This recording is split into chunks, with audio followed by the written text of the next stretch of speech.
Captain's Log Supplemental.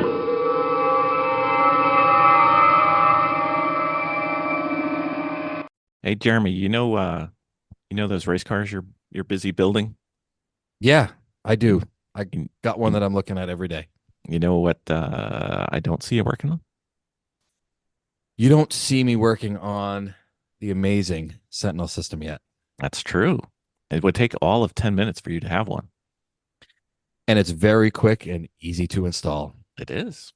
It is. And we could watch you when we are not at the race with you and see how you're doing. And then we can call you up when you get out of the car and tell you everything you did wrong. And I love that because so many years I've been driving and not been able to see what I'm doing. I know. And now we can. I know. You know what I'd like to do with the video? My most favorite thing is I take the video and I load it on YouTube and then I send it to my coach and say, look at 26 minutes and 17 seconds. Look at this one lap and tell me what I can do better. And every single time, you know what they say? Everything. Exactly. Precisely. So with the Sentinel system, you get instantaneous feedback plus useful feedback that unfortunately is accurate for my driving. I think it's accurate for all of our driving. Pretty much. Yeah, that's probably true. Yep. But you need to get one in your car, sir. Yes, I do. And with the discount code that you're going to tell everybody, they can save 10% on this awesome system. Yep. Trouble free.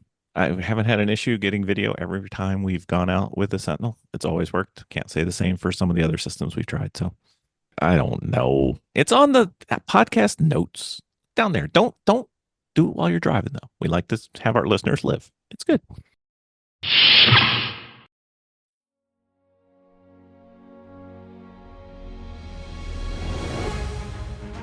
From the great halls of their house, there are assembled three who hope to one day be the world's greatest driving heroes. Created from the cosmic legends of the universe comes our team captain, the Vision, Bill Fisher, and their soon-to-be Wonder Woman, Vicky Fisher, and our Captain Marvel and head flight trainee, Jennifer Skripchuk. Their mission: to fight injustice, share what is right and wrong, to get you out of your house and come out racing with them and serve all mankind. They are the Garage Heroes in Training Team. Welcome to the Garage Heroes and Training Podcast. I'm going to be one of the hosts for this episode. My name is Bill. Who else is hosting? I'm Vicky. Miss Vicky, we have a guest. We do. Long time pursued. Finally was briefly introduced at the recent GridLife event at PittRace because, you know, we like to say hi before we hound people to come on the podcast. It's not 100% of the time. Sometimes we just give in and say, you know, we're never going to meet the president of the Ukraine, but whatever. You know, he could be at the track one weekend. We've been watching on GridLife for many moons. We've been actively supporting and rooting. One of the highlights for was it this year or last year? I don't know. GridLife kind of runs together. There was a race. It was the Lime Rock race, and our guest won. Her do they call them A's and B's? I don't remember. Anyway, she won. That's a winner. I count it as a win. I think there should be points there. That's the way I like it. And she races with her own car in GridLife GLTC. She has been pretty dominant in the mid pack and is gradually seems to be moving up. I think there's some motion in the ocean going towards the top. Top tens, maybe better, maybe next year's champion. You never know. It's really up to her because we just sit there and root on. Welcome to the podcast, Lena Chin. Hi. Thanks for having me, Bill and Vicky. So after that, endlessly going on and on and on and on and on and on intro, and not being good at intros, I forgot stuff. What did I forget? I've had a top 5, bunch of top 10s this year. One of the highlights I've had was the top 10 shootout at Midwest Fest, as you know, one of the bigger events for GridLife. It's been called the Super Bowl. I don't know about that. But it was pretty exciting to literally have the entire audience and everyone kind of watch me. It was probably the most nerve-wracking. But but I was cool under pressure and ended up qualifying seventh there. So that was pretty cool. Yeah, one of the good things about Grid Life is that you can stalk remotely on YouTube. One of the bad things about Grid Life is that not all of them are on YouTube Live, which I'm sure comes to cost, time, and effort. But Adam, request from the Garage Heroes and Training, if we could have more streamed events, that would be lovely. So it's so much more fun than wasting my time looking at Race Monitor and Race Hero on my phone and getting nothing done in the hangar while we're trying to work on our cars. But anyway, Miss Lena, you have I was going to try to summarize it in the intro how you got into racing, but I think I would misquote things and have things mistimed. So since you were there, perhaps you could go over how you got from the beginnings to this very high performing middle, setting the foundation for next year's championship run. Sure. So if you want to take it way back, I went to the Sebring 12 hours with my dad when I was 6 years old. And really kind of enjoyed myself. Never been to a race, cars never really interest me, but just the sights, the sounds, the smells, kind of something vibed with me really well. And past that, my dad was into cars. So when I got closer to like an age where I could drive, he started getting into modifying cars. So we had a 1998, get this, Infinity i30 that we started modifying. It was the fancier Maxima, if that's what you're trying to think of. Yeah, I was going to say when I think, race vehicle i30, it takes me a couple guesses before I get to the i30. Okay. Yeah, yeah. Okay. So, but I think there were a couple of successful fourth gen Maximas that did run in Champ a couple way back when. So that was the beginning of the VQ series motor. That was like the first car to get the VQ30 before they went to the VQ35. That sounds also terrible. But the VQ30 sounded good. I got to modify cars. I started watching Initial D, and yeah, I kind of just took off with it. I really always kind of wanted to race. I was watching Formula One and stuff. And as many people figure out, racing is fairly expensive. I didn't have the means, the budget at the time, but finished college, got my, kind of corporate job, started making some decent money, and got into my first foray into go-karting, actually. Nice. So at the ripe young age of 26, I started go-karting in a little Rotex aero kart at a local go-kart track, and seeing how I was stacking up, and did pretty well there. Did a couple enduros in their rental carts, kind of get that wheel-to-wheel craft down. That was pretty important. And then from there, started doing track days. From track days, probably the biggest jump was I got invited to do the Champ Car race at Road Atlanta. I'm trying to remember what year. I think it was 2017. It was the year before it snowed. I don't know if you remember. Okay. I think there was 2 years it actually snowed there, but it was the year before it snowed. One of the drivers got sick, and my friend contacted me. He's like, "Hey, you can come up, no expense. I'll cover everything. We just need a driver." So I did it. I'm in. Yeah, I mean, free seat time. How can you say no? Exactly. And jumped into the car, started running faster laps than anyone else on the team, which was pretty cool. And then as we were having some mechanical issues, I was the one kind of fixing the car too. So the team kind of took a liking to me, and we made a deal basically where I would manage their car, store it, work on it, fix it, decide what kind of modifications need to be done, and then I could drive for free. So that's kind of what I did for 2 years, is I managed this Champ Car Miata, and I got to drive it for free. Hey, Vicky, why didn't we reach out to Lena back then? I know, right? We screwed up. We missed our window. Damn it. All right, fine, whatever. Go on to GLTC glory without us. It's fine. It's fine. That was actually when we started racing, and we knew zero. So It's tough. If you start from zero, it is, especially endurance racing. Girl, When I say zero, we're talking zero. But I always joke around when Ross came on last time. I think I made the joke that, we didn't start at zero. We started at negative because what we thought we knew was wrong. So Mm. we weren't even at zero. We were still digging our hole deeper because it was like, obviously, this is what you do. And then you get into racing and you're like, no, that's not what you do, The So Dunning-Kruger effect. Yes, I'm very exactly. well Right. I aware. didn't even know what I didn't know. Who knew? And what I thought I knew was wrong, but it's The, fine. the pit of despair. Exactly. Woohoo. That's my Pit of past two despair. race weekends in a nutshell, That's for what we sure. should call our hot pit. Yeah. Yeah, we should probably put that on our pit board. That's fine. We may send you a picture from next season because we usually have pretty creative pit boards, and like one year we have a friend who her mom makes cookies for all the drivers and the corner workers.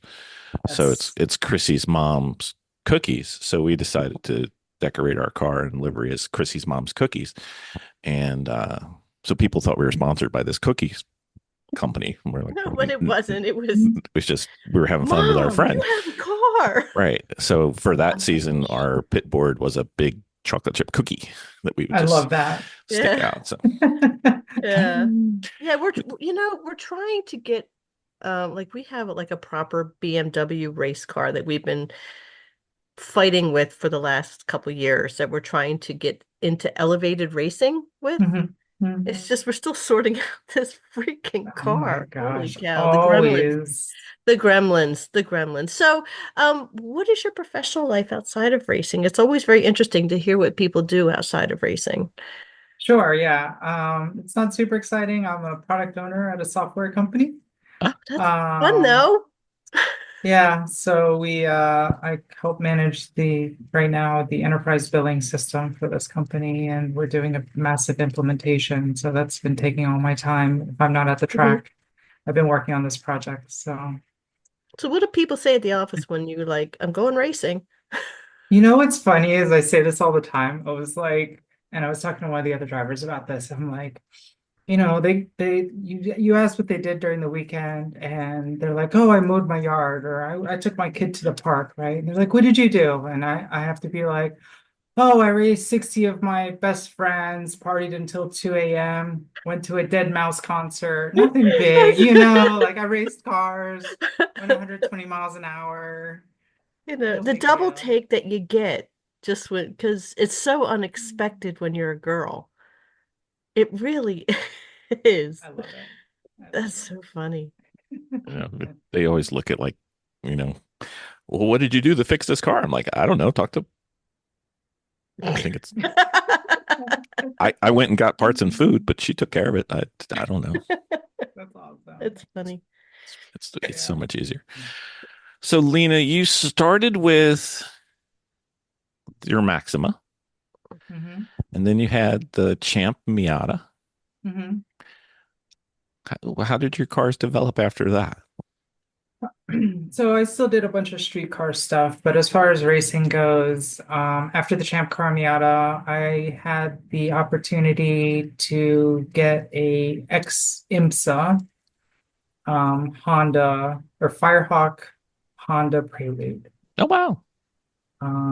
So this was like not a factory race car, but it was like the number three of the 1993 Honda Preludes. Wow. Shipped over here, can't be titled on the street, Nope. was designated only a race car, and had been sitting for 10 plus years, and just needed to be gone through completely. So no rust, anything like that. The cage was fine. No major accidents, but certainly like had to redo the whole fueling system, had to redo the whole brake system. It was like a year-long project with my best friend Kyle at the time, and we were just hammering away at it in the garage night after night, trying to get this thing going. Yeah, race cars And that sit, not the best. Not the best. pretty terrible, actually. Hmm. And Indeed. yeah, I mean, it was great. It had Penske shocks, which, was super high end. I had never had shocks like that before, and a bunch of trick parts on it. One of Hmm. the fun fun stories from it was because this was like a stock class, right? The car was supposed to be pretty close to stock. To get a little more power or to fix the power band, they put on adjustable time gears and took it to the dyno and just played with the timing on the intake and exhaust a bunch, right? And once they found the best horsepower torque combo that they wanted, they then took a stock cam gear, welded in where the keyway goes on the cam gear, and then Possibly early in. and then recut it for the advanced and retard of the timing so that it would be like the adjustable time gear timing, but it looks stock because it's the stock cam gears. So little tricks like that the car had. So like a Perma VTEC thing? Kind of. It was a non-VTEC engine. It was Okay. H23. So stock cams, but yeah, it was pretty cool. They did some fun stuff like that. It's amazing how people come up with workarounds. Every time we see a car that somebody else built, we're like, after thinking about it, we're like, oh, that's why they did that. That's cheating. Yeah. Yeah. That it was an H23, again, not VTEC, but without touching the engine really, other than I put on a header and a 3-inch exhaust, it ended up making 187 horsepower at the wheels, which is pretty impressive for that engine. At the wheels. Wow. At the wheels, yeah. I think Wow. stock was like 140 at the wheels. I was gonna say they're not beefy. No. Not normal cars now. It's like, And then kind of going back to your growing pains, the biggest one I had with that car was the axles. The axles love to blow up constantly. So I was constantly cleaning axle grease out of the wheel well and engine bay and trying to figure out how to stop that from happening while I'm racing. yeah, we're kind of rooting for blowing up an axle. That at least means we're on the track more than I think we did. I did 1 lap the GridLife weekend. Did I do 1 lap? I did 2 laps the GridLife weekend, and then we did 2.5 laps the Lucky Dog weekend at PittRace. And it's a long track, but it's not that long. I should be doing more than 2. Yeah. So, so what happened after the prelude? Because there's more. I know we haven't gotten to the end. Yeah. So I campaigned this prelude for like 2 years in NASA, Florida at Sebring in ST5 class, and was doing really well. Was taking the fights to like Porsche Caymans that were in my class, and also B&Ws and all sorts of stuff. So I kind of felt like a hero. I'm in this old prelude, right? Like, and did that for 2 years with my friend Kyle, and had a little bit of a crew, but I was still kind of managing everything. And then on a whim, GridLife was doing an event at Atlanta Motorsports Park. And I had been following it a little bit. Originally, I saw that they did mostly like time attack and drifting and stuff. And when I saw that they had a wheel-to-wheel series and it was close enough, I was like, oh, you know what? Let's go see how I stack up. This should be interesting. Might be fun. This might be fun. Let's see what kind of talent's over here. Oh boy, little did I know. So I borrowed my dad's truck because my truck at the time was not reliable enough to get me up to Atlanta. It really could only take me to Sebring because it was an hour and a half away. Borrowed my dad's truck, used an open trailer, carried my Prelude up there with my girlfriend at the time, and we set up and went about racing. And first session out, I ended up like 14th or something. Ooh, and I was like, oh my gosh, what I could do the this heck? here. Well, I'm used to being on podium. I'm used to getting the trophy. And now to be like, below top 10. That's a lot of steps. There was a lot of steps. And I had an open diff. It was a wet weekend. That track is not super friendly to open diffs, especially in the wet. Tough to pass too. Very tough to pass, very curvy. Fun track. I've heard it's great to drive, tough to pass. Vicky, for your you haven't ever been to AMP yet. We did at Road Atlanta, but we didn't do AMP. AMP is like trying to race wheel to wheel on a golf cart path. Oh, Basically. So, yeah, it's kind of it's a little tight Oh man. and curvy and bumpy and elevation and blind corners and all kinds of All kinds of fun. The story gets better. Okay, we got more. We got more. We go. Sorry, you should know about AMP is that they have like a sound restriction. So I had issues with that to begin with. I only got like 1 or 2 laps in the first session. Try to fix it the second session. I produce a hole into my radiator. Oh Start no. leaking out water. Start overheating. So I find where it is, but I don't have enough tools because I took my open trailer up.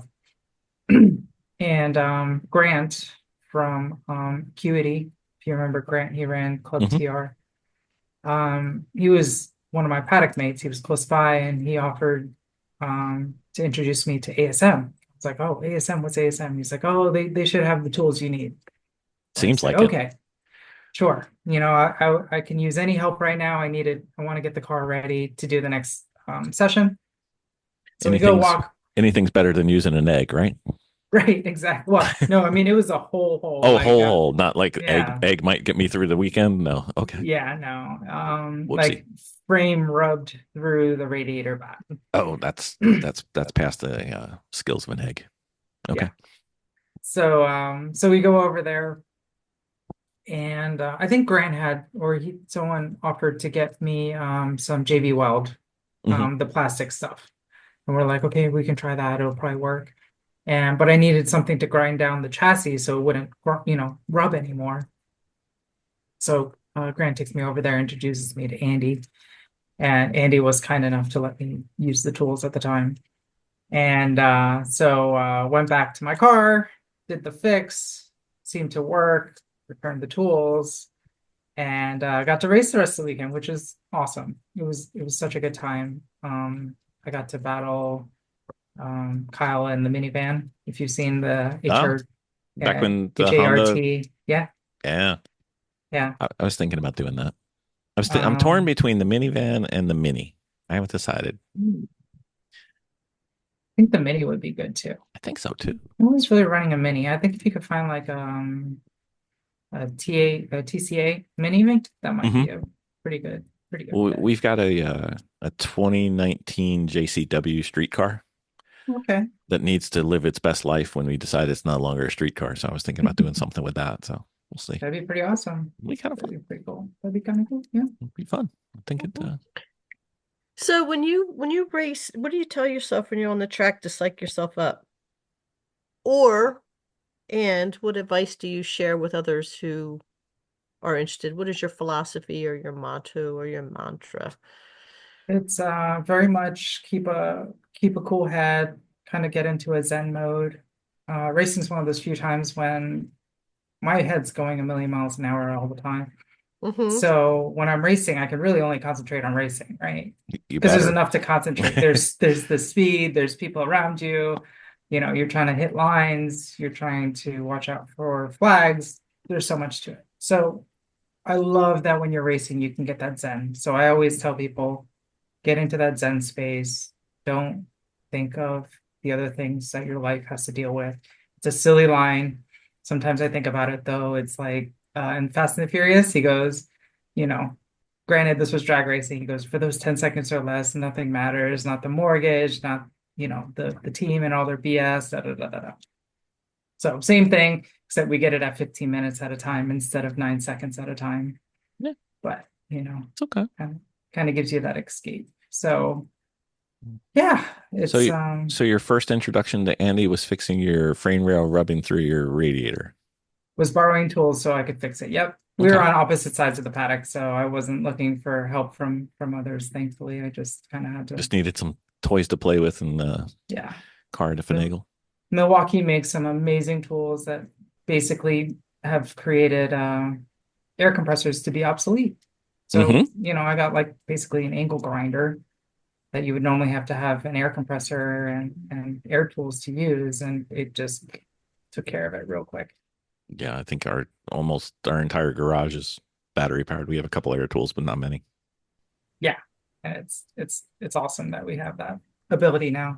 It is much easier. We didn't have the ability before because we didn't know what the ability was, but that's a different story.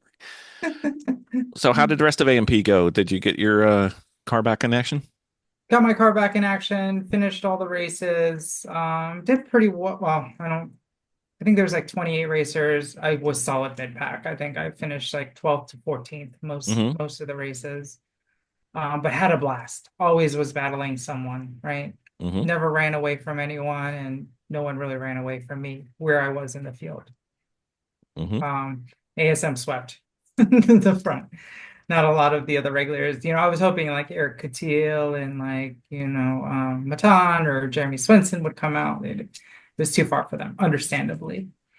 And but I think Grid Life at that point knew that they kind of hooked me. Hmm. And pretty much from that weekend forward, I was trying to make my 2023 plans. Right. So yeah, so that was 2022. That was the last race of my season in 2022, and then I was trying to figure out 2023 plans. I believe just looking at my viewed videos on YouTube that you figured them out. I believe you figured out what to do for 2023. So, I did. It took a while to figure out. I was considering putting a K24 into the Prelude and running the series. oh, that's Um, right. You weren't even close to optimize for GLTC at the time either, were you? no, I was very much not GLTC optimized. I was on an old set of RE71 tires that I had laying around that I was using for wets at one point in Hmm. NASA. Um, but on a whim, I happened to call Andy and I asked him how much would it cost to build an S2000, just out of curiosity. And he kind of gave me a price range, and the price range seemed fairly reasonable. Um, It's like and $500 Lemon's car, right? Isn't that yeah, pretty close? Close? Oh, but you have a a cage, so it's a little more. little more. You gotta have the cage, yeah. Gotta Yeah. have the cage, yeah. Okay. Um, so the deal was that, I would run with the team. He would take care of transport and everything, and then he would give me a good price on building the car. And he just so happened to have an S2000 chassis ready to go. It's amazing. They seem to grow in Wisconsin. I don't know. They go ice racing and they just kind of float up to the surface. They pull them off, and Andy builds them into It's K24 swaps. It's amazing how that happens. it's really interesting. I know. So so at that point I ran the numbers and I was like, okay, I can do this, but I need to sell the Prelude. I need to sell a bunch of other things that I had acquired over the years, but it was doable. Hmm. And seeing how well ASM had done in 2022, Yeah, I they did okay there. they did okay in 2022. Enough that many rules came out for Yes. 2023 directly related to ASM. Yeah. I remember giving Adam junk after that. He's like, well, it's up in the air because I think it was like was that the year that Tom won like half the races? Yes. Okay. Yeah. So I get my years mixed up, but I remember. And he's like, well, this last race, it could happen. I'm like, Adam, if Tom doesn't win the championship, your scoring is wrong. It's just flat wrong. So, but anyway, Yeah. yeah, they did okay. They did okay. Yeah, And the then CR lift is okay. you got your ASM liveried S2000, very prettily snappy, looking kind of teamy, but still your own. Yeah. So first race I did with the car, 2023 came out, was Coda. Car did not actually have the livery yet, and I No. was borrowing a hardtop. Mm. So thanks Alex Moss for that. But I loved it. The car was amazing. But it drove completely different than my Prelude, and it drove completely different than Street S2000s that I had previously, right? I could see that. So, and I was learning a new track. Piece of cake. So, No problem. yeah, no problem, no big deal. So, But yes, the first race where I had the full livery was CMP 2023, mhm. and everyone, loved it. I loved it. Yep. And yeah, I did pretty well at that race. Hmm. So after a little bit of rules, because they're constantly balancing rules, Mhm. Yeah. I'm constantly sending Adam, hey, did you ever think about maybe balancing? And he just writes back and goes, you think too much, but that's fine. So the I believe 23 was the year of the Corvette's rise. Yes, Return of the Corvettes, as I like to Yes. call it. Yes. And Swenson did he did okay. Eric was still kind of fighting it a little bit. You guys seem to take it on the chin a little bit. The Miatas just I just want to make sure Adam knows, Adam, there are Miatas out there as well. I haven't seen one in the front in a very long time. But you know.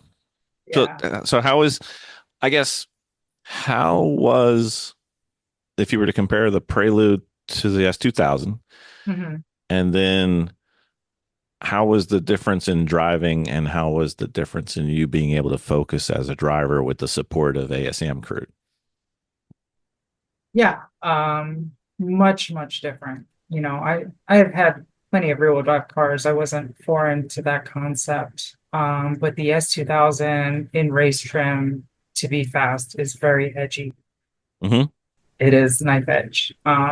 Previous cars I've had to that was like E92 M3, Okay. and that was very playful at the limit. Yeah. You could steer with the throttle. It kind of pointed wherever you want. It was very nice. It never really got snappy. Mm-hmm. But the S2000 I found to be much, much snappier compared to the Prelude, especially. Cool. And Um, focusing as a driver more on that side of the world or the interaction between the drivers with the SEM team? yeah. So I started talking to we work together as the ASM team, and I'm like, hey, what am I doing wrong? So we start reviewing video. We had data to compare against other cars, each other, which is amazing. I never had that before. I was trying to figure everything out with the Prelude, and figuring out where the technique was lacking for me to get further up the field. And so a fair portion of it was actually like working on my brake release and trail braking. Mm-hmm. Very, very important. But there was a couple other things that we were working through. But because the ASM cars were so similar, it was very easy to compare data. So not only could we see if it was a driver error, but we could see if there was an issue with the car. And that was super helpful. So you almost had your Andy, little spec series within GLTC. almost, yeah. Yeah. Almost. And just sharing that data was great. And then if we did have any issues, Andy and Dakota are amazing. Right. I up to this point I had always done my own work or worked for others, right? I managed the Miata team. Andy was the first time I kind of let that go, and I was like, okay, I will let someone else work on the car, manage it. Like, so it's different. It's almost like, I don't want to say it's like letting someone else run your business, but something that you have done yourself for a long time to then allow someone else to do it kind of feels like a big deal. We should have done that the past couple of races, Miss Vicky. Yeah. It's okay. We're good. All right. We're, Okay. we're tracking. We're lucky it's winter. We blew our engine by the way. Oh no. We blew our engine on test day. Oh no. Well, I mean, we tested it. Well, It failed. that's fair. It That's failed. fair. It Which This engine is freaking it? car. I have to tell you, this freaking it's It's it's one okay. step closer towards goodness, Miss Vicky. Yeah, it is. We we've killed another gremlin, so now we think we think we have three gremlins left, which are being Yep. addressed, and hopefully the flock of gremlins has left the building, and we can go out and have a fun race next year.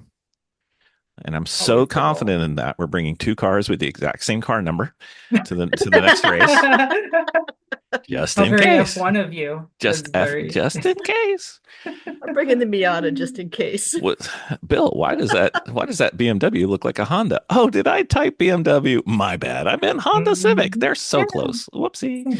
Same. Same. Yeah. It's all good. It's all good. So let's see. So you went from running your own car to adopting your own team, taking care of everything. Then you went to bringing a pea shooter to a knife fight, and then you decided that it's awfully tough to compare my very early one of a kind in this field Prelude. Then you started doing the ASEM S2000. Do you guys ever switch up amongst your cars just to see if they feel the same, or can you tell enough of that through data? We usually just use data. Every once in a while, we'll jump into each other's cars. Okay. We don't do it too much. Usually, just if we had a test weekend, I think it would happen more often. Yeah, that's probably true. When we're in GLTC, we're just trying to each get our cars ready and prepare. Usually we're getting one practice session, one qualifying, and then 4 races to try to Okay. get it ready. So. Well, one of the things that we offer is a service, the Garage Heroes and Training service. We like to give the white glove treatment. If you want to feel better about your racing and see how good you truly are, we are willing to try your car out and show you just how good you are relative to normal humans, not you alien people. Amazing. It's I a love service that service. we offer. If you're feeling down about what you're doing and you want to see like, hey, how far have I progressed from when I was just like a normal human? We are able and willing to do that for you. You just tell us where and when. Car will come back perfectly fine. We don't wreck, which is probably why we're slow. But that's a different story. But if you ever need it, it's part of the service. I appreciate that. Well, we're here for Yeah. you. We try to make all our guests feel loved. ASM is an interesting team. I mean, we have some very, very fast people on the team. So tell us more about your team. Yeah, sure. So Andy Smedegard, owns it. Obviously, that's the AS and Andy ASM. He's been racing for years and years and years. He had Tom O'Gorman race with him in 2022. Those two were basically 1-2 a bunch of times in 2022. Did really, really well. Mm-hmm. And then Matt Walbaum joined. Mm-hmm. Matt Walbaum is also a very, very fast driver, has a couple of SCCA autocross championships under his belt. A bunch of slackers they are. Yeah, I know, right? Zach Lavoie, Mm-hmm. wonderful, All these future wonderful podcast human. guests. Yes, Future yes. And we've got two of you down, so we've got you and Yeah. Tom so far. We'll collect the whole series. We'll be like There you go. Pokemon. Like Pokemon cards. Love Exactly. that. Who's Charizard? And then Salil Shukla, very fast. He's a doctor out of Denver. Almost the same. That close. Almost, yeah. He raced his S2000 Fire Chicken last year. This year he's been in an E46. It's been kind of interesting to see that. Zach also moved to an E46, so there seems to be a little bit of movement that way. Is that permanent, or was that just for fun that weekend? Or I couldn't tell. It's definitely permanent for Zach. I think it's permanent for Salil too.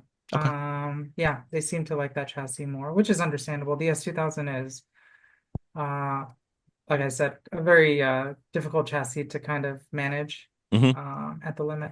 So yeah. I think I didn't understand why Andy called some of his cars like Trainer 1, Trainer 2, Trainer 3 until I got mine. And then I was like, oh, this makes sense. You really have to train and be a really good driver to get the most out of these cars. So is there any truth that Trainer 3 sleeps under a very dim mood lighting with a nice lamb blanket, or is...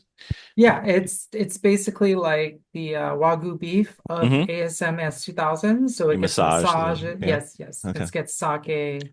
Yeah. Just the best of it now.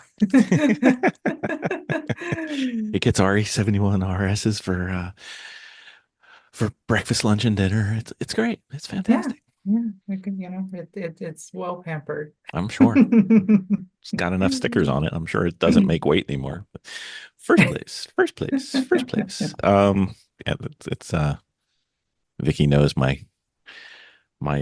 stalking from a distance of many of these cars. So she's just like, "Why are you watching this again?" I'm like, "Well, every year I do a rewind and watch the whole, because there's not that many on YouTube." So you can watch the whole thing. She's like, "How do you know this?" I'm like, wait, just wait till this one. Anyway, that's okay. So Miss Lena, we've gotten through like a little bit of the history, but before we go into this past season and maybe future, do you have any kind of bucket list goals, tracks, series, cars, anything left on the horizon that you'd like to eventually cross off the list? Well, I got too many. We have a lot of tape in this podcast, so we got plenty of time. I would love love to run the 12 hours of Sebring. Really? Oh yeah. Yeah. That, If that I could seems ever, that seems doable. we'll see. That is a tall ask. But that would be amazing because that was such a monumental race for me that to be able to actually race in it would be so, so, so cool. GTD, Hmm. whatever. I LMP2, anything I can get into. So a lot of the goals are kind of faced toward that. If I can start doing some WRO, get some more recognition out there, certainly would Hmm. help. Right. Um, Advocacy, that's a huge goal of mine, is I want to see more women into motorsports. So not only just being out there, but we actually have an event next year. There's an event next year at Gingerman in the fall. It'll be women only on track. Nice. So excited about that. And yeah, anything I can do to bring forth women in motorsports, I'm trying to do. So that's another big goal of mine. I can come cheer. Yeah, absolutely. We need umbrella girls. That's what I mean, if you really want it, I have my umbrella. I don't know that short shorts were welcomed at the last event, but that's fine. It's okay. We the events I go to, we accept all. All right. Well, I don't know. How about this? I will bring them. You can overrule. You have you have veto power. You can say no, Fair. no. Put that needs to go away. So, having done some lemons theming stuff, we understand fully when something comes out and you're like, no, no, no, no, no, no, no. That's not going to happen. So, so that gets us to where we just finished our season. You just finished your pit race last event. So I'm thinking your season's pretty much done. Season's pretty much done. Gingerman said that they're actually open for 2 more weekends, so there's a chance I might try to hop over there for one more, not a race, but just some more track time, Just some fun. Yeah. just for fun runs. But yeah, season for GLTC is done. I finished 14th out of 153, 154 racers. I mean, rough math, that's top 10%. That is top 10%. Yes, I mean, actually. look at Yeah, that. You know, I'm I I'm will I'm take a that. I'm a glass half full kind of guy, especially when it's simple math like that. So that's good.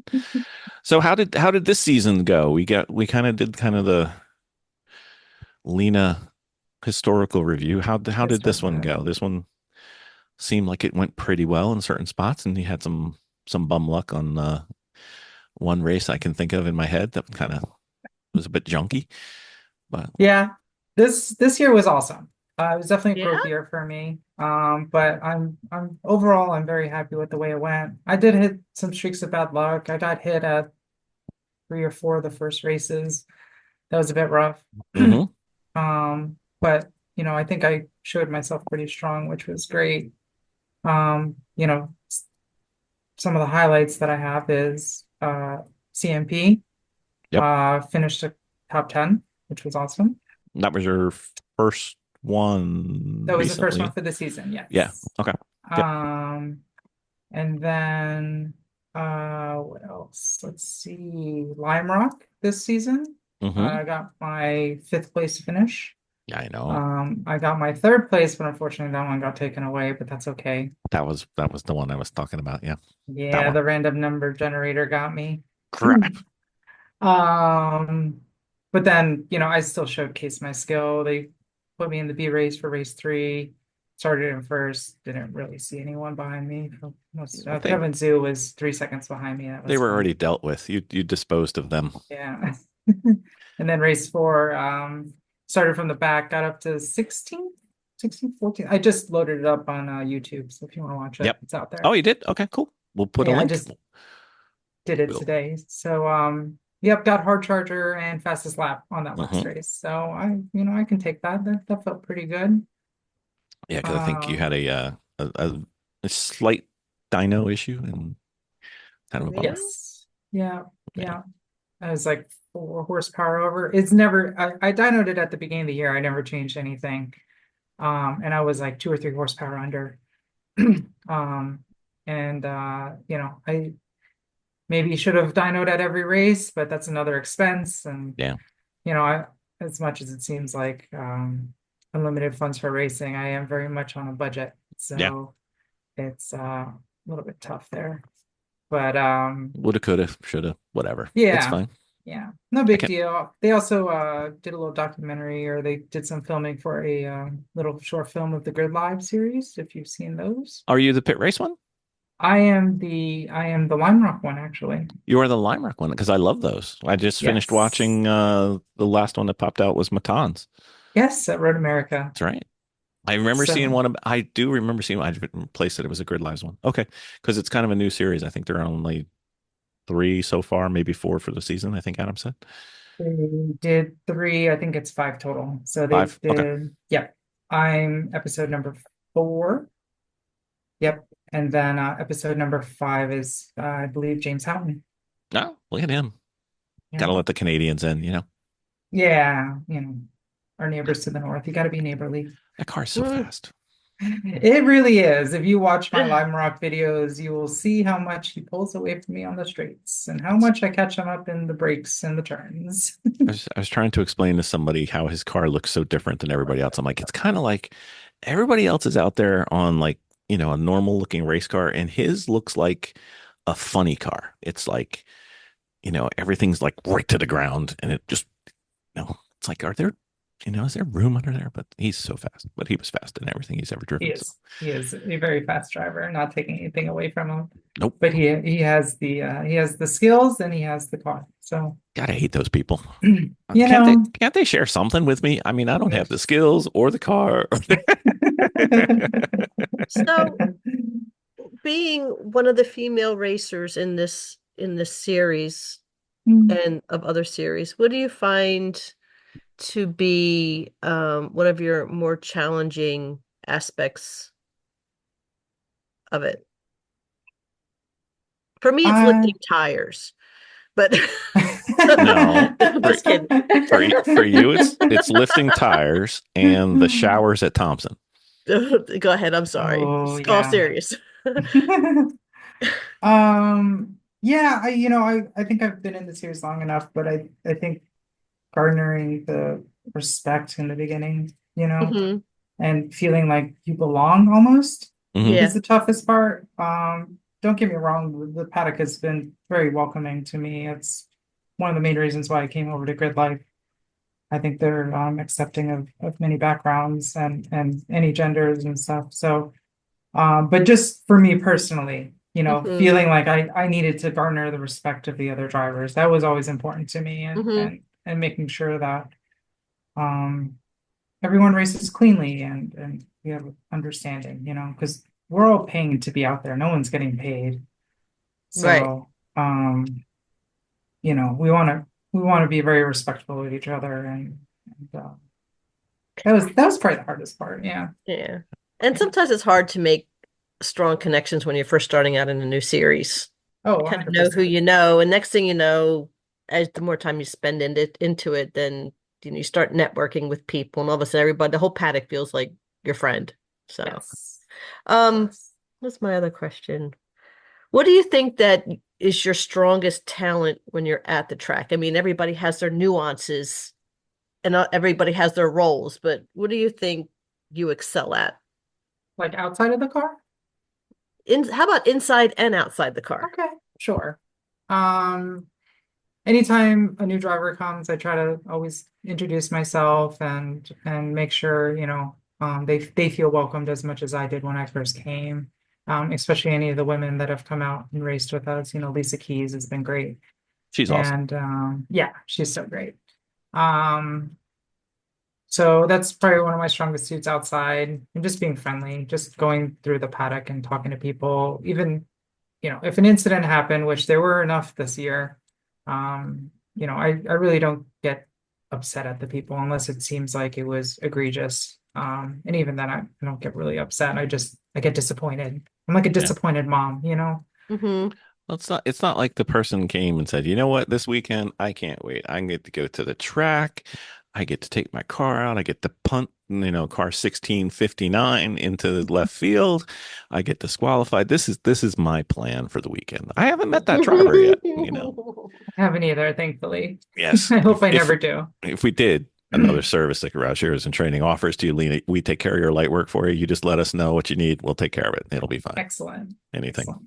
The anything for white our glove guests. service for Garage Hero is You know, just top notch. we're not 5 here just to stars. put you people to sleep while you're listening. We offer service. Probably get paid more for that than we do for the pocket, but that's a different story. But anyway, So how about uh, on the track? On What the do you track, I feel first like thought? my strong suit is definitely my racecraft. I Mhm. can be very patient. I can uh kind of pressure people in front of me, and I kind of enjoy that high speed game of figuring out where I can make the pass. Whether it's waiting for a mistake or knowing I'm stronger somewhere other where they are not. Mhm. I just love that aspect. That is by far my favorite. My weakest point, subsequently, has been qualifying. So I've been working on that. Last year I was How so? What do you mean by qualifying? so qualifying, you're just basing it on the fastest lap. And it's always madness. Even if we have A and B race, everyone's going out at the same time. Lime So you Rock got was a spectacular cluster. yeah, you have 60 What? cars Yeah.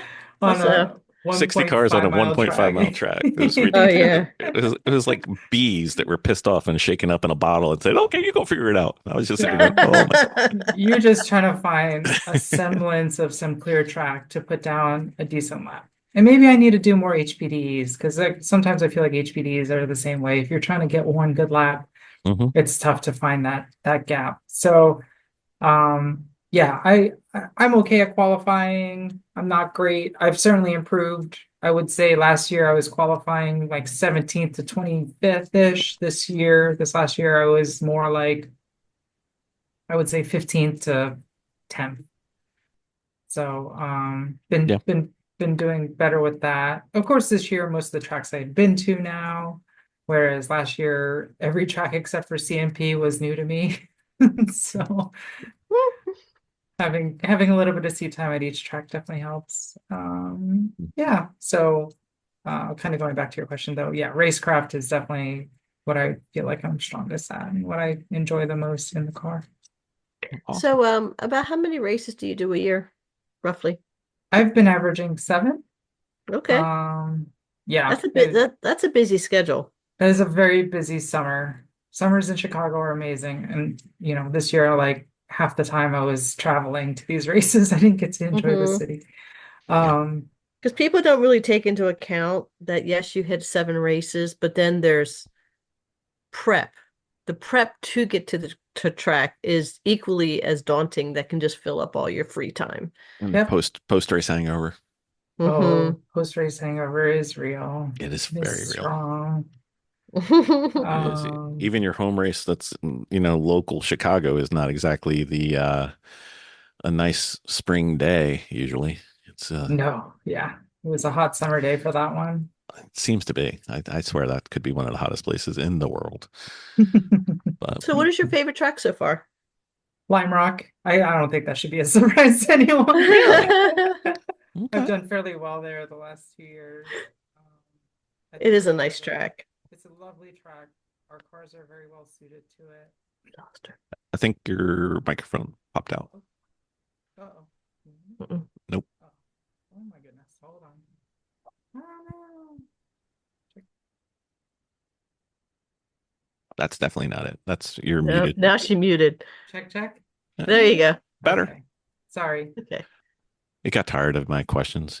I was wondering, like, what happened? It's weird. Oh, wow. Can that Bill guy ever shut up? No, he can't. So Lime Rock's your favorite? What's the challenging? What's the struggle bus track? Uh, ooh. Or turn. Could be, there's always that one turn, like 5-6 for Gingerman. I love Gingerman. 5-6. Never came out of it saying, "Yep, nailed it." I'm good at Gingerman. I probably struggle at Mid Ohio, even though I love Mid Ohio. And the repave. And the repave totally messed me up. Oh my gosh. Is the Okay, bump still there coming onto the no, front my straight? bump's gone. Oh Oh no. That is my mark to get back on the gas. I know. And under braking, it just feels a little loose. Like it feels fine in the corners, but under braking, it kind of gives me a little more of a wiggle than it did with the old pavement. And so I just didn't feel as comfortable this year. I haven't run into anybody who's hit it on the rain, but I'm expecting that to have changed the most. We were cool. It was supposed to rain, but then it didn't. Yeah, That's what happened. Yeah. I'm curious. It's, mm, but I do love the track. I'm just not nearly as good. I mean, I think that's Eric Catil's home track, and he Yeah, I just, was going to say you got a couple of people in your, Eric's home track, Tom's home track. I'm sure there's more. I can't think of anybody else right now, but if you got those two at their home track, what's left for the rest of us mere it's mortals? just seriously, yeah. God, where's Andy going to move in for a season two? Come on, bring it all in. Oh, DJ's local too. TJ's, Got yeah, I think TJ considers that his local track. It's a fun track. It's not very well suited to the S2000 either. That's the only no, problem. no, no. I There's a don't lot think of the S2000 likes madness very much. No, it's just the slow corners and then trying to dig out of them. We don't have the flat power that some of the others seem to have, and the aerodynamics of an S2000, which you think would be decent, are actually really terrible. Well, I mean, you got that popsicle stick of the Corvette that's basically a smooth piece of butter flying through the air. So, that doesn't help. It's not. It It's does not not. just CD, it's also cross-sectional area, people. It's not just the CD. Anyway, enough of this. So I thought we could have just a little bit of fun before we go into your plans coming forward. So, Let's do it. so here it is. You have to give me the first three words that come to mind. Oh my gosh. You ready? Okay. Oof. I don't know. All right. Adam Jabay. Awesome, cool, smooth. Oh, lies. All right. We love you, Adam. Like he listens. Anyway, Fix the rules. Fix I the know. rules. I know. I believe there's some lobbying going on at this point in time. He may be getting lobbied at this particular instant as we speak. All right, let's have some fun here. Our introductory party, the one who introduced me to you personally, Nick Barbado. Oh, Nick Barbado. Uh, quick, lovely, Mm-hmm. and intense. Mm-hmm. You know what I'd like to add? What was that? Not Eric Catil. Not Eric Catillo. Because I never saw the two of them together, and they look kind of similar. Mm, Just saying. Just a little bit. I have seen them together though. I That's the know. issue. That's what I said. I saw them finally. I'm like, okay, it's true. You're not the same person. You actually do share winning amongst you people. All right. We mentioned her earlier, Miss Lisa Keys. Um, We're only doing people that came lovely. on to the podcast so far. Oh, she's come on. Yes, she has. She is so kind-hearted. She always has a smile no matter what. And I'm not keeping it to 3 words. I'm sorry. That's fine. It's your podcast. You get to do what you want. And tenacious. She does not give up. I love seeing her keep on working on that Civic and making sure she can get out there and race. I know. Cute little puppy too. Don't forget the puppy. Ragnar? Mhm. Ragnar. Yep. Amazing. I love that dog. All right. Let's see. Who else has been on, Miss Vicky? Oh, Scott Robertson. Scott Robertson. Yes, he is awesome. He is, I love how he let's see, 3 words. Trainer, Mhm. A also tenacious, little bit. and stoic Really? at times. I Hmm. think he's taken on more of that training Mm-hmm. and trying to, get new drivers going. Is he the And Obi-Wan of grid life? he's kind of the Obi-Wan, yeah. Yeah, I agree with that. He has his Miata Yeah. that he's been racing with and updating years over years. Mm-hmm. And he's kind of that old wise sage. I don't want to call him that old. He's not that old. I think he might be Nope. younger than me. Nope. And he just got married. Congratulations, That's Scott. right. Well, Scott and Becky. speaking of which, condolences to Miss Becky, but Miss Becky's been on. So what are we going to say for Miss Becky? Sweet, funny, and supportive. There you go. And a hell of a driver. She is a hell of a driver too. Absolutely. She's one of those people that I always sit there and say, you're a better driver than you think you are. It's I could see that. just a feeling. I could see that. Yeah, That's- in the that's what- pit. I think I saw her take out one of the Miatas at Pit Race. I think she had a good time in that. Yep. And then she had the deuce was there. So Mhm. let's see. All right. I think the last one that we've had from GridLife, GLTC at least. Uh DJ Alessandrini. The man himself. I've Hmm. only gotten to race him once, which I is know. really We unfortunate. we need him back out there. Um, he is lion-hearted. He is analytical, Hmm. and he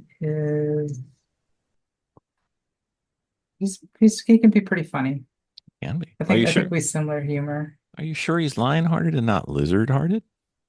He could be lizard-hearted, yeah. Lizard-hearted, yes. That's right. So if we see a new sticker from the Lizard Brains podcast that has a DJ with a lizard heart, then we should get a quarter, maybe Yeah. 50 cents. You never know. Tom, we need that one drawn up there. All Yeah. right. Speaking of which, the one who's been on the most, Mr. O'Gorman. Mr. O'Gorman, alien, Oh, yeah, yeah. He's alien, he's an alien of aliens. alien. Yeah, that could be all three: alien, alien, and yes, refer to Alien. above, alien. No, he's been a wonderful, wonderful companion and teacher to me. Hmm. Um, he's been so supportive and also part of the LGBT community, which is great. You know, So, he's one of the few people that we've met at that level of driver who can actually talk to us at a level we understand. You know what I mean? Because it's like, well, how'd you find that extra 2/10 in that corner? Well, I just went out there and I did it. Okay. All right. Vic, he's, never thought about doing it that. I never thought about going out to the corner and just doing it. I mean, my did you bad. try just going faster? Uh, I don't. yeah. That was one of our early jokes on the podcast. Vicky, we're just not doing it quite right. Yep. Yep. That's it. Okay. We're there. So, okay. All right. Well, we hope to pester more of your friends from the ASCM crowd and the ASM crowd. Sorry. I work at ASCM. Sorry. It's just one of those things. The acronyms just start. Yeah, it just melts together. So what are you thinking for next year? Where are you going to be? What's if Lena was back for, the fourth time at the end of next season? See what I did there. Mm. Um, what would make Lena smile after last year? No, speaking in Ooh. future build. So next year, I would love a couple more top fives, Nice. maybe a podium. Ooh, the P word. I think we're starting to get a little closer. I got a few modifications I'm thinking of. Or Driver or maybe, car? I don't know, maybe I just get a Corvette. I mean, you can't beat them, join them. Maybe you just go around that corner 2/10 faster, Lena. I mean, come on. No, I'm keeping the S2000 for the time being, but yeah, I continue driver improvement. I still have two wonderful people that generally finish ahead of me to keep me on my toes and make sure that I am improving all the time. So that is a goal of mine. I think next year I also want to do some more endurance racing. Nice. That is in the plan. So Do you have anything identified or TBD? a little TBD, a little side street, and any other women who happen to be listening out there. AE Victory Racing is doing a scholarship for a couple of AER races next Oh, year. nice. They're fun. And yeah, so they have their GT4 R8 that they use. And so I'm going to apply for that to see if maybe I could become one of the drivers for that, which would be super awesome. I think that would be actually 6 or 7 races in itself. Yeah, that's a full season for sure. So that would be really, really cool. Again, they're promoting women in motorsports, so gotta love to see that. I'm part of Shift Up Now, which is a huge advocacy group for women in motorsports in America. Hmm. What else do I have planned for next year? Let's talk about the winning Lena. What makes Lena the winner that she knows she is? What did you do? What did you do? I just went to the corner faster, two Ah, tenths. there it was. The key. That's the key. We figured it out. Well, at least we You want solved. you honestly want to know? I think it's the people I'm around, the people in the GridLife field. They make me a better driver because to move up the field, you have to be able to battle them cleanly. You have to know how they think. You have to know how they'll respond. And I think just having 2 years under my belt of those drivers, seeing the drivers who are better, and then, trying to replicate it has been a huge help. That's the main reason why I kind of went to GLTC is I wanted competition because I wanted to become a better driver. And I've done that the last 2 years. I hope I can continue doing it next year too. That'll be great. I think the thing that I like most, besides like the coverage, and everybody does a great job there, and the paddock is awesome, but at least GLTC is trying to show the example that all racing is not rubbing. Yes. Body work sucks. Bodywork sucks really bad. I need to do a bunch, unfortunately. But it's not the point. That's not the point. We're not here. When I go next year, when you're on for the fourth time, when we go back, it's like, you know how many questions I have to go through before I get to, so Lena, how fast did you get it buffing out that fender? Getting that wheel arch just right after, Zach crinkled it on the turn 6 coming out of the kink at the CMP. How fast did you go there? Never, ever am I going to ask. I don't care. And personally, I hope you have zero body work next year. I hope so too. It seems like the further you get up, the less body work you have to do. So that's all another the more reason. That's a carrot in the stick to get further up. Exactly. So just do the 2/10 in that turn. You'll be fine. It'll be great. Yeah. And then you won't have any body work because, all that you'll have to do is maybe, lick your thumb, do a little rub on your back bumper because, maybe they just said, hi, how you doing after you've taken your podium first place with your flag waving out the window. It'll be great. I think that's the plan. 2/10 in every turn. You'll be fine. What could go? Or we could do the Top Gear one. How hard can it be? It's just 2/10. Yeah, just 2/10, but whatever. So, I know the GLTC crowd has a fairly active. I'm not sure if it's a group or a text chain. Are there any rumors? I should probably both, and there's probably many, but that's a different story. Any rumors going on? Are we going to have a spec tire? Are we going to have a boat anchor for the Corvettes? Are we going to, what are we going to do? Anything TBD? It's every Monday we complain about Corvettes. We call it Corvette Mondays. Corvette Mondays, yeah. Yeah. In the group chat, usually there's a couple meme lords that will throw in a couple for us to enjoy. But from Mr. Gervais himself, it doesn't seem like there's going to be too many changes for next year. And I would question that they would be, since a few people who had previously had S2000s have switched to Corvettes. I don't think they would do that if Corvette was going to get nerfed. So, yeah, it's okay. We have fun with it. Okay. And yeah. Well, the final service that I'll offer you on your first of many episodes. Remember the cookie car we were talking about? I'm not sure if it was during this episode or not. Before the podcast, we talk before our audiences. So, we may or may not plug that at the end. You never know. Our cookie car, we put a 3-foot cookie on the top of it. It was a chocolate chip cookie. Oh, jeez. It was fiberglass and it was reinforced with steel because we didn't want it to break during our race. We can offer the cookie as rewards weight gosh. for the Corvettes. Stop. And they could have, all Corvettes must have a chocolate chip cookie on the top. And I'm sure that their drag coefficient would be improved. It doesn't do anything but affect you in a positive way to have a cookie. I like that. That, like Arnold, who said you could eat my cookie? That's right. Exactly. So, Miss Lena, we keep up with you on YouTube. We keep up with you everywhere. How does somebody else do it who doesn't already have I follow Lena Chin? Sure. You can find me on Instagram at one Lena Chin. And YouTube is Lena Chin Racing or Lena Racing. Hold on, let me double check that. Give me You should know this. I should know this. I'm sorry. At Lena Racing. At Lena Racing. Okay, very well. I put up most of my in-car films. I don't do a ton of like talking about it during. Maybe I should start doing that. Maybe I'll do that as a winter project. That'd be fun. Kind of give thoughts of what I'm doing and what my thought patterns are. The in why. race. The why. The why. Everyone wants to know why. Why? I mean, you're doing every turn 2/10 faster next year, so we got to know why you were slow this year. That's it. Because I'm not in a Corvette.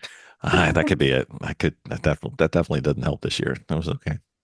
It looks like I can't tell if the net Corvette is positive or negative because I think some people dropped out too. So it's like it could be about the same. So here, the interesting thing about GLTC, we'll talk about this for a minute, is that it's not. You could have the best car. In some series, if you have the best car and you're a mediocre driver, you can still be at the front. I'm right here, Lena. What the hell? What the hell? GLTC, you really have to have both at such a high level, which makes it interesting. So yes, Paul Curley and Jeremy Swenson have both sold their Corvettes to other racers. Didn't Luke get rid of his, or was that rumor? Luke just got rid of his for pit race. Tony Marchev picked it up. And Tony is a very, very fast driver. I was going to say, that doesn't help at all. It's like, Tom McGorman has a Corvette now. Oh, great. Yeah. Listen, I fully expect, and Tony Marchev, if you are listening, I fully expect you for making a championship run next year. There is no reason why you should not be able to. So he's going from he's got the E46, I think, right? He had the black S2000. Oh, sorry. My bad. I gotta go. I gotta go do another lap of GLTC watching.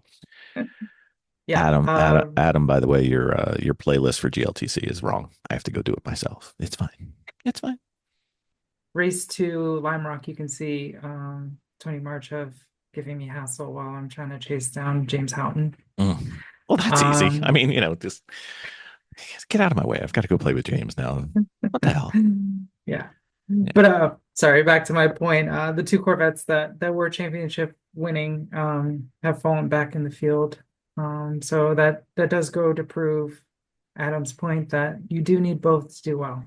For sure. However, I will say that certain cars do help more than others when you get toward the front. Yep. So we propose that on the back of your S2000, if you wish, we have a vinyl cutter. We can provide this free of charge. You could just say nice font, maybe something cartoony. I identify as a Corvette, and see if it helps. I've seen some other cars do that, like Eric Jensen. Hasn't worked. Hasn't worked. It didn't give it the push. No. Yeah. Well, did he do the 2/10 every corner though? Because that could be the difference. I mean, he's getting faster. There's no doubt about Eric Jensen. Me and him, that's one of my competitors that it seems like no matter what, even these last 2 years, we're always around each other. So it's always fun. It's fun. It's good because you guys race close, race clean, respect each other. It's fantastic. My favorite racing to watch. And Miss Vicky knows. She's like, is Formula One on? No. Oh, GLTC must be on. Yep, that's why I'm on the sofa. It's pretty much my weekend. Faithful. He's faithfully watching it. That's right. I have my my playlists and everything. So I appreciate you watching. I will continue to stalk you from a distance. Maybe not quite so much of a distance now that we know each other. We've met in person. We've given you the key. 2/10 per corner is the way to go. That's the trick. It's easy. Piece of cake. Occasionally it's 1/10. I'm just saying, it's not one size fits all. That's fair. Okay. There are corners where I've seen where I go as fast as anyone else in the front. But there are corners where I need 2/10. There's straightaways where I need a half a second. That's the problem. But well, we will cheer for you from a distance. We will hopefully one day be able to join you on track in the same racetrack and finish way behind you, so you'll have even more cars in your rearview mirror. But that's okay. It's fun. Would love to have you guys out there, and so much fun being on the podcast. Thank you so much. I will be on anytime you want. We've got 2 more before the end of the season wrap up for last year. It's gonna hold you to it. It is quite long. We do at least 2 episodes every week, and the off season sometimes those get a little thin. We can talk cars, we can talk setup, we can do all the fun stuff. Oh, I would love to do an episode on all those issues that we all seem to have on those cars, those gremlins that can't seem to go away. Yes. Yes. we have a team philosophy, largely from lack of knowledge, where our coilovers are single adjustable because if they had two ways to adjust it, we'd screw them up two different ways. And if they had three ways to adjust it, we'd screw them up three different ways. And these fours and fives, I don't even want to think about how we could screw those puppies up. So Yeah. keep it simple, stupid, or keep it That's simple it. because you're stupid. Whatever, it's fine. We accept Same, it. same. Same. It all works out. Oh, Thank you, Miss Lena. It was great having you on. thank you. Thanks. Have a good one, guys. Thank you, Nick, for the introduction. Yes, thank you, Nick.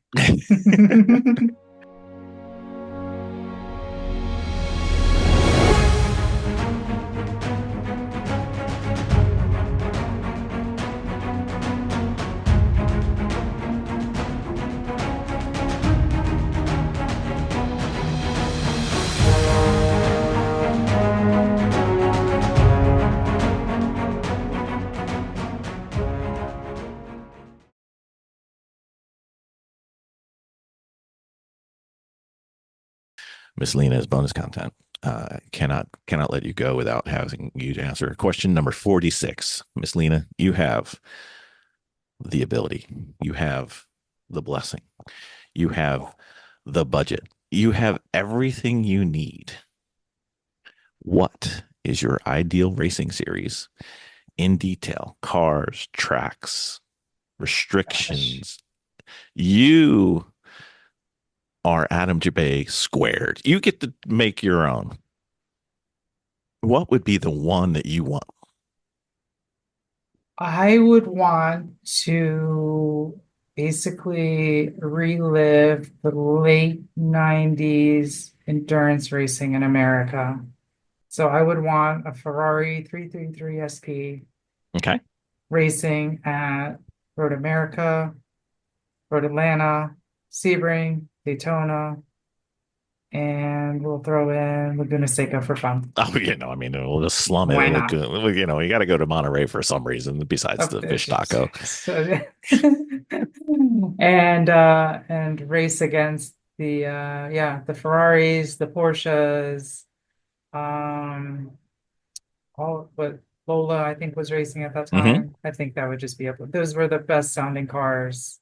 Okay, so And we got sound covered. You're gonna get a sound restriction day on Laguna Seca. Good luck with that. hey, GridLife got one. It can't be that Well, hard. I mean, you've got unlimited budget, and you're Adam That's Jabay right. squared right now, so piece of cake. Yeah. So you're doing endurance racing. You're doing what kind of tires? Ooh, I would do some like Dunlop slicks. Okay, so we're going slicks. We're doing Arrow as period or Arrow as now. Arrow is period. I don't like Arrow as now. It's gotten a little too advanced. I think the Arrow wash is kind of ruined some of the fun there. Okay, and we're doing. Let's see, what else would we have? We've got. I'm sure they're going to do something for BOP, but we'll I think annoy it. manual only. I think no flappy Oh, H paddles. pattern. H Oh, pattern. We gotta keep it nice, real. nice. We're talking I'm- big girl and big boy racing. None of that little like click click. Yeah, No, I okay. am the last one on ASM that's not on battleships. We're right there with you. All right. It would have been our name, but it was already taken. Our friends that have a team called the Three Pedal Mafia, and Ooh. all of our cars have at least three pedals, except our tow pigs, which we can't get without three pedals. But that's the rest of it. It's fine. At least three pedals is an interesting way to put that. Is there a Exactly. car with four pedals? Well, Red Bull came up with one a while back, but they deny. But whatever, it's fine. You could bias the braking. Yes. Let's see. So we got Arrow, we got tires, we got how many people on the team? My team too, and then I think in the field, let's make it fun, like 40 cars. 40 cars, 2 people per team. Yeah. Okay, so if you were not a driver, who would be your 2 drivers? Alive or dead? Alive or dead. Wow. I would have to say Tom O'Gorman. Sucking up to him will get you everything. I think he deserves it, honestly. Mm, And then I think not because I think it would just be really fun to have James Hunt. Not Really? because I think he is the greatest driver ever. No. He's a very good driver. But he's just so suave, right? Well, I want to be in the paddock just to see how that goes over because I think that would be hysterically funny. And you know, that's okay. All right. So what else do we have? We got tires, we've got aero, we've got engine, we've got I think that's it. I think V12, V12. I mean, we need some sound. V10 or V12, V10 or V10, above. V12. Yes, yes. Yeah. More to merrier. Okay. Yeah. And more revs encouraged. Yeah. Absolutely. Okay. Maybe some competitors running Cosworth DFEs. Those sound great too. Yeah. No complaints there. I did hear the Gordon Murray latest vehicles. Those sound pretty nice. Oh yes. Yes, they do. That's McLaren F1 Part 2. Yeah, part two, McLaren F1B. I don't know, whatever. It's very nice. Okay, all right. So that's Lena Chin's Ideal Racing Series. That's bonus content There you go. Good for job. the beginning of episode 2 with Lena Chin. Awesome. Thank you, Lena. Thanks. Thank you.